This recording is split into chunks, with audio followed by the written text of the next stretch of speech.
So shout out pala sa mga taga Mindanao dyan, yung mga nagiinom ng Pepsi. So guys, dito nila ginagawa yung mga Pepsi na naiinom nyo dyan sa Mindanao. So dito galing yung pabrika ng Pepsi po. So dito yan sa Angaoy.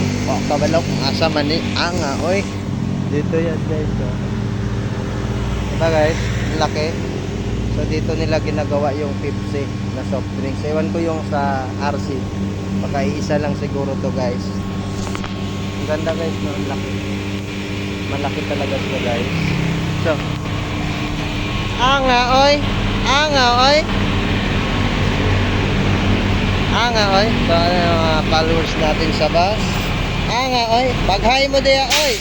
Angaoy. Ayaw nila mag-hi guys. Angaoy, duwa naman akong bike. So dito guys, delikado.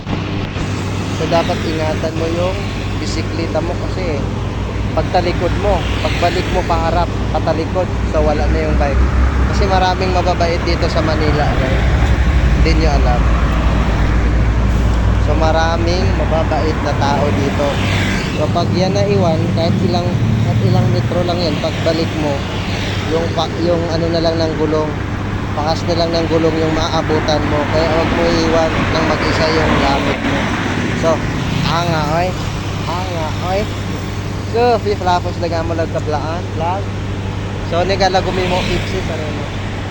Regal yun ninom di red. Gat bangan na retubog, guling, bari utsoy, talkan, banga, surala. Tanan nga Pepsi ang inyong nga ginainom, ginabakat sa Changi, dira sa mga kailungguhan naton dira.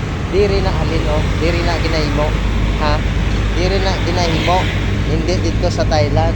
So, lama kay Pepsi. Yan. So, ganyan guys. Ha? Dapat ma-enjoy kayo sa ating vlog sa araw-araw guys. Wag nyo naman ako pagtawaan na sobrang pangit ko. Medyo lang. Oy. So, ayan guys. So, alis na ako. Pauwi na. Gutom na ako. Wala pa akong almusal. Saka hindi pa ako nakapagkape kasi sobrang agaw kanina. So, ayan guys. So,